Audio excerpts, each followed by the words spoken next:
Hello. Let's continue our series causal analysis using R. Today, I want to talk about classification and regression tree by using rpart. So this is another R package. And rpart fits decision trees for classification, regression, and survival data in R. Okay, so it has more functionalities. Trees are binary. Each internal node splits on a predictor, and each leaf stores a prediction. The main rpart function uses a formular interface and supports methods such as class and ANOVA, and it performs cost complexity pruning with cross-validation with helpers like print.cp or plot.cp. And rpart.control lets you tune growth limits, node sizes, tree depths, and the complexity parameter CP. And the parms argument configures splitting criteria and loss matrices. For example, Gini or information-based splits and custom misclassification costs. So you can do a lot of things with rpart. Okay? And rpart is a more robust and feature-rich R package than tree. We talked about tree last time. So rpart is much more robust and feature-rich. It offers built-in cross-validation, automated pruning, and better plotting and more tuning options, which typically result in smaller and more interpretable trees. Okay. So let's load in the packages. We need rpart and rpart.plot, and we need a caret and PDP. And PDP is for partial dependence plot, I think. Set random seed, creating data set. We have 3 predictors, x1, x2, x3. And we create some missing at random, missing complete at random, missing values in the data. And then we split the data into training and test data set. Okay. Now we can use rpart to fit a card model, handling missing data with surrogate splits. So the syntax here is rpart y tier the dot. So it's going to be splitting on all the variables x1, x2, x3. Train underscore data method equal class. So we're doing classification. And control equal to rpart.control. So that's where you specify different parameters. So here, mean splitting for 20 and CP equals 0.01. So the mean split is the minimum number of observations for splitting a node. So only when we have at least 20 observations at a node, we continue to do splitting. Okay, and CP is the complexity parameter, and this is a threshold 0.1. We only do a split when it really reduces the complexity by at least 0.01. Okay, so these are the control parameters we specify here. So this is syntax for specifying and card model. So let's take a look at the output.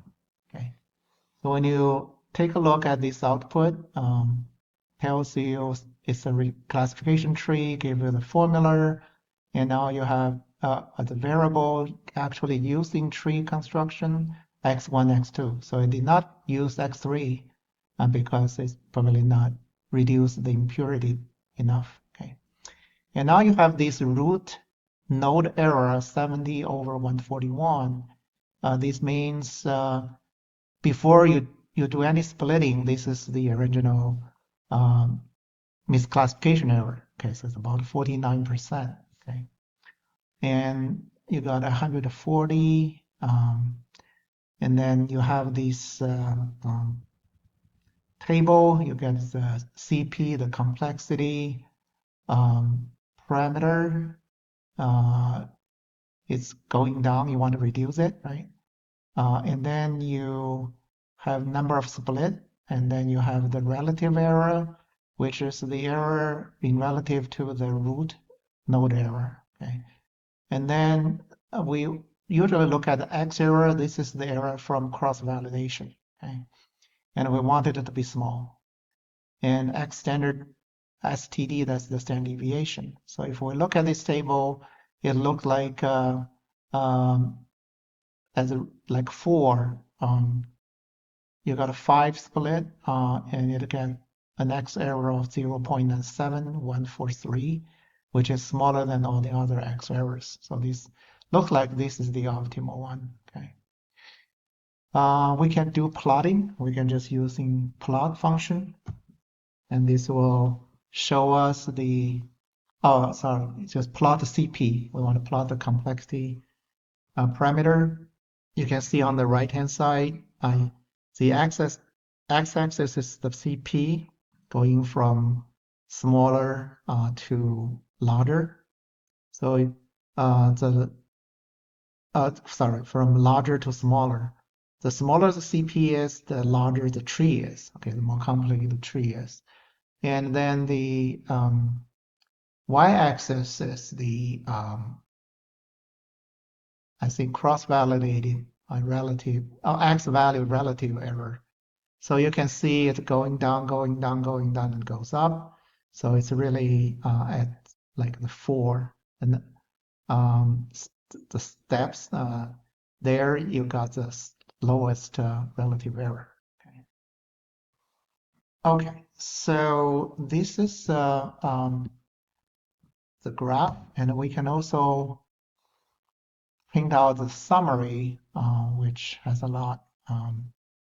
So here's the summary, give you the call and give you this table again. And then it also gave you the variable importance. Okay? So it looks like x1, x2. X1 is a lot more important than x2. So here, these variable importance are percentages. They're in relative to 100%. So they're scaled. Okay. Of course, the closer to 100%, the better. So basically, this variable importance is, I think they look at the model fit, and then after you remove this variable, what the model fit you will get without this variable as compared to when you have all the other variables. Have this and all the other variables. Okay. And it has very detailed information about what happened at each node. Okay, so we're not going to go into that here. And then if you want to do more plotting, you can also use the rpart.plot to plot out the decision tree. Okay, so this will be, it has some coloring here. You can see it's the card decision tree. Starting from the first node, you get it yes, and then if it's a yes, it goes to the right, and you have the I think 0.5. That's the proportion of split, and then you have the kind of the percentage. That's the confidence. How confident you are. This will fall within the this split. Okay. So here you can see it's 100%, 94%, and then this percentage also going down because when the tree grows, you just have less confidence. You'll get the correct classification here. So at the bottom, you have like 38%, 8%, 13%, 5%, 6%, 24%, 6%. Okay. So this will be a very nice presentation of your final result. We can do more with variable importance. We extract the rpart model variable importance here, okay, and print them out. Now, these variable importance, they're not scaled to 100%. But it's still, the larger the number, the better, the more important the variable is. Okay. All right. And then we can do the partial dependence plot, let's say for x1. Okay.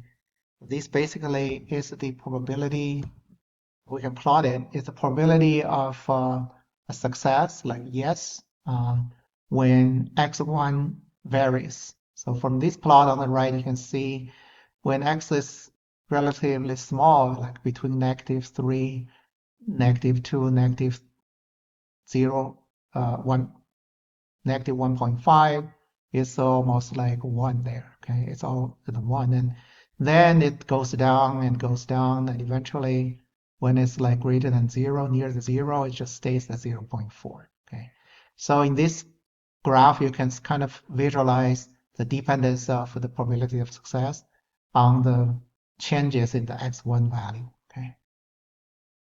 All right. And of course, this is a prediction model. We can always generate predictions. Now, this we use the test data, and we can create the confusion matrix. Okay. So the confusion matrix also has a lot of information. The first is the confusion matrix uh, in a 2 by 2 table, the prediction versus the reference. And then the overall accuracy, those are the correctly classified cases, the number of correctly classified cases over the total sample size is 0.54. Constant intervals, no information rate, that means the correctly classified information, you just always predict the majority. And the p-value of the accuracy of a classifier greater than the NIR is 0.34, so they're not very different. The cop-out agreement is not good. McNamara test is for testing whether the